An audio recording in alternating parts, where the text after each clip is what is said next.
चुनाव अधिकारी अरुणाचल प्रदेश आपके सामने आज प्रस्तुत हूँ इन सब चीज़ों की जानकारी देने के लिए जो आने वाले 9 अप्रैल को चुनाव होने वाले हैं।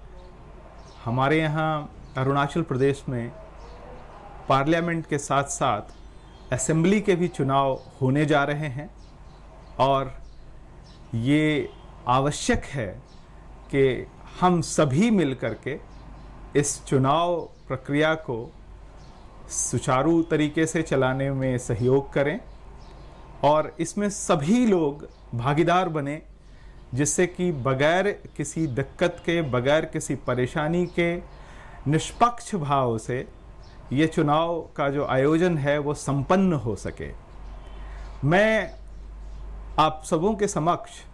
कुछ बुनियादी बातें रखना चाहूँगा जो कि सभी मतदाताओं के जानकारी के लिए उपयोगी भी है और आवश्यक भी है, क्योंकि ये चुनाव का आयोजन जो है आप सबका है। मैं ये बताना चाहूँगा कि हमारे यहाँ 2 संसदीय क्षेत्र हैं, एक अरुणाचल वेस्ट और दूसरा अरुणाचल ईस्ट। हमारे यहाँ 60 असेंबली विधानसभा जो है वो 60 है यहाँ पे, और उसमें से 49 लोकेशंस जो हमारे यहाँ हैं वहाँ पर चुनाव जो है होंगे, क्योंकि 11 जो सीटें हैं, 11 सीट्स जो हैं वहाँ पे निर्विरोध तरीके से उम्मीदवारों को विजयी घोषित किया गया है। इस कारण से चूँकि जहाँ पे संसदीय चुनाव और विधानसभा के चुनाव साथ में होंगे, हमारी जिम्मेदारी ज़्यादा बढ़ जाती है, क्योंकि आप जानते हैं कि हमारे यहाँ चुनाव जो है वो ईवीएम जो होती है, इलेक्ट्रॉनिक वोटिंग मशीन जो है, उसके सहयोग से संपन्न कराई जाती है। और इलेक्ट्रॉनिक वोटिंग मशीन जो है उसमें आपको अपना जो पसंदीदा जो आपका कैंडिडेट है उसके नाम के आगे अपना बटन दबाना होता है। इस बार के चुनाव में हर इलेक्ट्रॉनिक वोटिंग मशीन में सभी उम्मीदवारों के नाम के नीचे नोटा अर्थात नन ऑफ दीज एवव का भी ऑप्शन दिया गया है। अर्थात अगर कोई मतदाता ये चाहे कि वो किसी उम्मीदवार को पसंद नहीं करता है तो वो नोटा का बटन जो है वो दबा सकते हैं। मैं ये बताना चाहूँगा कि जब दोनों चुनाव होते हैं तो 2 ईवीएम रखे जाते हैं पोलिंग बूथ पर, और सबसे पहले जो है उसमें लोकसभा अर्थात पार्लियामेंट का जो ईवीएम होता है उसमें मतदान होता है, और उसको कास्ट वहाँ पर वोट डालने के बाद, बटन दबाने के बाद जो मतदाता है वो जो विधानसभा का ईवीएम है, असेंबली का जो ईवीएम है, वहाँ पर जाकर के अपना मतदान करता है। ये प्रक्रिया थोड़ी जटिल लग सकती है, लेकिन आप जब इसको देखेंगे तो बड़े ही सिस्टमेटिक तरीके से इसका आयोजन किया जाएगा, और इसी के हिसाब से हम लोगों ने जो हमारी पोलिंग टीम है उसकी ट्रेनिंग भी करवाई है, और आपने अखबारों में भी देखा होगा, और साथ ही अपने जिला जो मुख्यालय है या जो अलग अलग जहां पर हम लोग अवेयरनेस के कार्यक्रम कर रहे हैं वहां पर आप लोगों ने देखा होगा कि किस तरह से ये चीज़ें जो है पोलिंग स्टेशंस में उपलब्ध होगी, और आपको इसमें कहीं भी किसी कंफ्यूजन का सामना नहीं करना पड़ेगा। मैं एक बार इस चीज़ को अपने तरीके से बतला देना उचित समझता हूं। हालांकि दूरदर्शन की टीम ने इस पर एक छोटी सी फिल्म भी तैयार की है जिसको वो प्रदर्शित कर रहे हैं, जिससे कि आपको जानकारी मिल सके कि जब आप पोलिंग स्टेशन के अंदर जाएंगे तो किस तरह से आपको पहले पोलिंग ऑफिसर से लेकर के 5वें पोलिंग ऑफिसर तक आपका क्या स्टेप रहेगा। मैं आपको फिर से एक बार बताना चाहूँगा कि हर मतदाता एक फोटो वोटर स्लिप उनको दिया जाता है हमारे बीएलओ के माध्यम से, और ये फोटो वोटर स्लिप के साथ हर मतदाता जो फोटो आइडेंटिटी कार्ड उनके पास है, एपिक का card, electoral photo identity card है, या नया पीवीसी कार्ड आजकल उपलब्ध भी कराया गया है नए मतदाताओं को, अथवा अगर ये दोनों में से कोई ना भी हो तो किसी भी आइडेंटिटी, फोटो आइडेंटिटी कार्ड के साथ, जैसे आपके पास ड्राइविंग लाइसेंस होगा, आपके पास पासपोर्ट होगा, आपके पास राशन कार्ड होगा, इन सब में से किसी को भी लेकर के आप मतदान केंद्र पहुंच जाएं और जो पहला जो हमारा पोलिंग ऑफिसर होगा वो आपका नाम और आपका आइडेंटिफिकेशन आपका चेक करेगा और उसके बाद आप दूसरे पोलिंग ऑफिसर के पास जाएंगे जो आपकी उंगली में ये निशान इस ढंग से आपको लगाएगा और उसके बाद आपका वहां पर सिग्नेचर लिया जाएगा। और तीसरा पोलिंग ऑफिसर जो है आपको 2 तरह का फोटो वोटर स्लिप भी देगा वहां पे। ये 2 तरह के जो वोटर स्लिप होंगे उसमें से एक व्हाइट कलर का होगा, सफेद रंग का होगा, और दूसरा जो है गुलाबी रंग का, पिंक कलर का होगा। जो व्हाइट कलर का है वो आप चौथे पोलिंग ऑफिसर को देंगे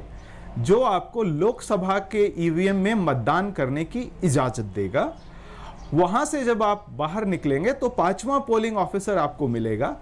जो कि आपसे पिंक वोटर स्लिप कलेक्ट करेगा और फिर आप विधानसभा अर्थात असेंबली का जो ईवीएम है वहां पर जाकर अपना मत डाल सकेंगे और फिर आप बड़े कायदे से जो है पोलिंग स्टेशन से आप बाहर निकल सकेंगे।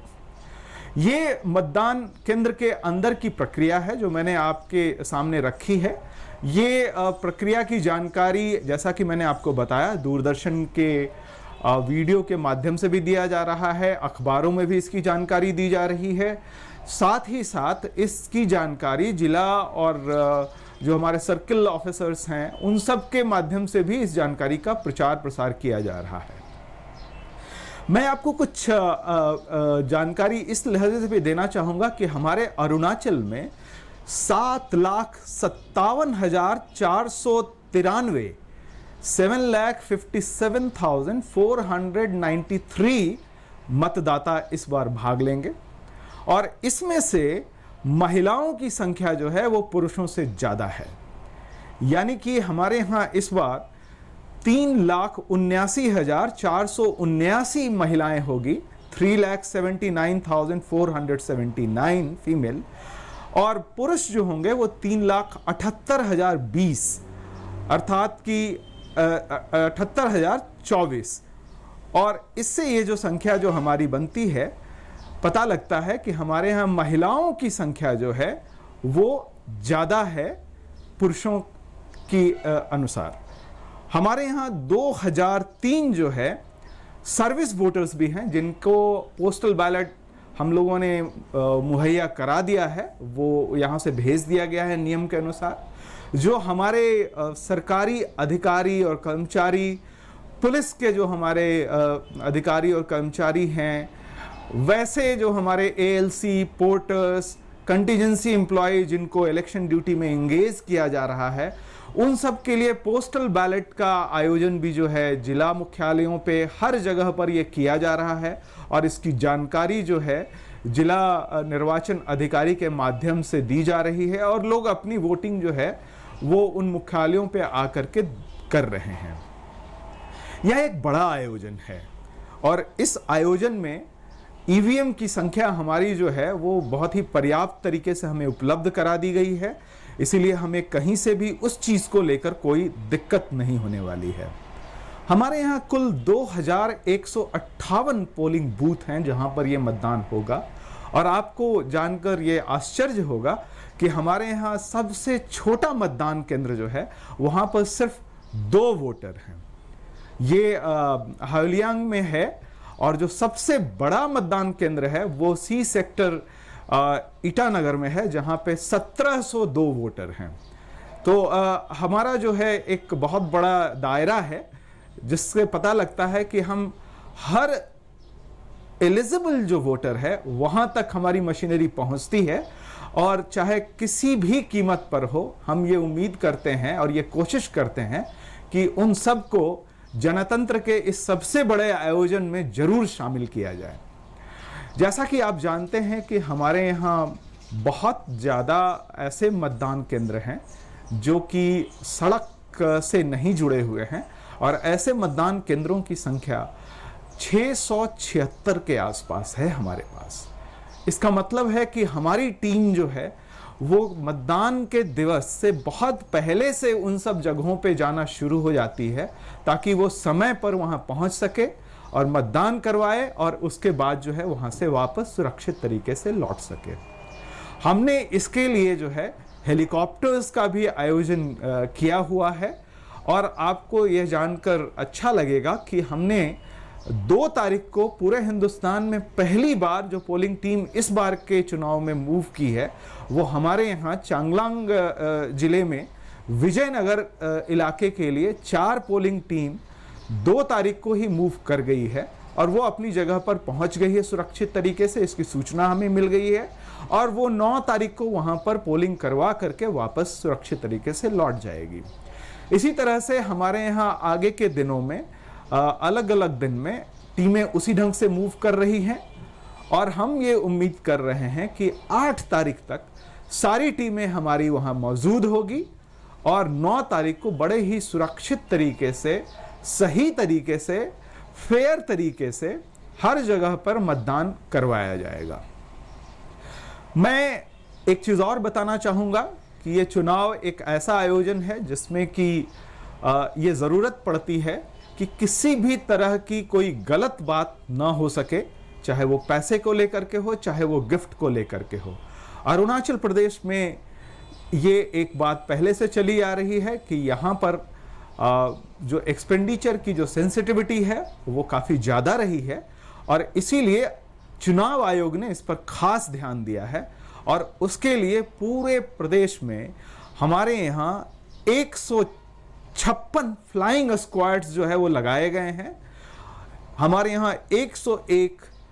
स्टैटिक सर्वेलेंस टीम्स लगाई गई हैं। हमारे यहाँ 97 हमारे यहाँ एमसीसी की टीम चलाई गई है, और आपको यह बताना मेरा फर्ज बनता है कि इस बार के चुनाव में हमने 2.25 करोड़ रुपए से ज़्यादा जो है हमने सीज किए हैं। हमने लगभग 90,000 बोतल्स जो है वो शराब की जब्त की है। हमने 5,000 से ज़्यादा सीजीआई शीट जो है वो जब्त की है। तो इस तरह के कई सारी चीज़ें जो है जो चुनाव को प्रभावित कर सकती है, उसके लिए हम लोगों ने प्रयास किए हैं, और हमारा यह प्रयास चुनाव के दिन तक पूरी तरह से जारी रहेगा, जिससे कि किसी भी तरह से पैसे का या गिफ्ट का जो है बोलबाला हम ना होने दें। हमने इसके लिए यह भी प्रयास किया है कि इस बार बड़ी संख्या में माइक्रो ऑब्जर्वर्स की ड्यूटी लगाई जाए। हमने पूरे चुनाव क्षेत्र में 424 माइक्रो ऑब्जर्वर लगाए हैं, जो कि चुनाव आयोग द्वारा जो नियुक्त जो हमारे ऑब्जर्वर्स हैं, जो कि राज्य सरकार के कर्मचारी नहीं हैं, ये सब सीनियर अधिकारी हैं दूसरे स्टेट से, ये सारे लगाए गए हैं। पूरे स्टेट में हमारे पास लगभग 44 ऑब्जर्वर्स पूरे स्टेट में लगे हुए हैं किसी न किसी कार्य में। ये हमारे 424 जो माइक्रो ऑब्जर्वर्स हैं अलग अलग पोलिंग स्टेशंस में, जहां पे जितनी ज़्यादा सेंसिटिविटी है उसके हिसाब से लगे होंगे। हमारे 124 पोलिंग स्टेशंस में लाइव वेबकास्ट होगा, यानी कि आप घर बैठे उन सब चुनाव केंद्रों की जो है आप देख सकते हैं कि वहां किस तरह से मतदान चलाया जा रहा है। साथ ही हमारे यहाँ लगभग 1358 यानी कि 1358 ऐसे चुनाव केंद्र हैं, मतदान केंद्र हैं, जहां पर हमने डिजिटल कैमरा लगाया है, जिससे कि कोई भी वहां गतिविधि अगर हो रही है तो उसकी रिकॉर्डिंग हो सके। साथ ही हमने 70 से ज़्यादा वीडियो कैमरा का प्रयोग किया है। तो इस तरह से आप समझ सकते हैं कि हम इस तरह के मेजर्स ले रहे हैं कि चुनाव के दिन में किसी भी अनैतिक कार्यक्रम को, किसी भी गैर कानूनी कार्यक्रम को हम नहीं होने देंगे।